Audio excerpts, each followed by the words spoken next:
we are in a business. If you have problem with selling, you will forever struggle. Keep that in mind. Write it down. If you have problem with selling, you will struggle. We all had bad experiences with salespeople. Hinarang ka sa mall, binebentahan ka ng condominium, wala kang pambili ng load. Operang ka pa ng condominium. Or inimbitahan ka kung saang bilog-bilog dyan, akala mo birthday party, pagdating doon, business opportunity pala. Feeling mo kinidnap ka. I mentioned earlier that it's biological. Fears of biological. But it is really part of our survival mechanism sa ating mind.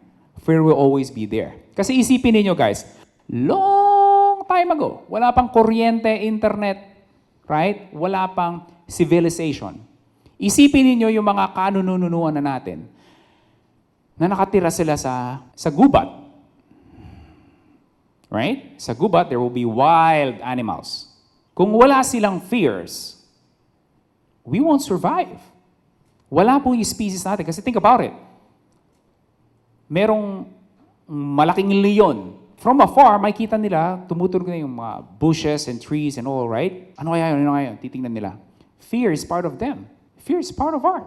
Kaya like ko sinasabi, kung wala kang fears, tatawid ka sa EDSA na nakapikit. You have fears.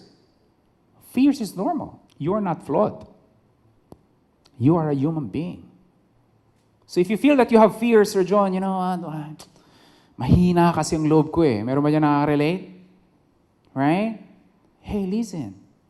You are a human being. I have fears too. So, it's biological. It's part of our pieces. As I've said, hindi po tayo makakasurvive kung wala. Wait, before you go, do not forget to click that red subscribe button below.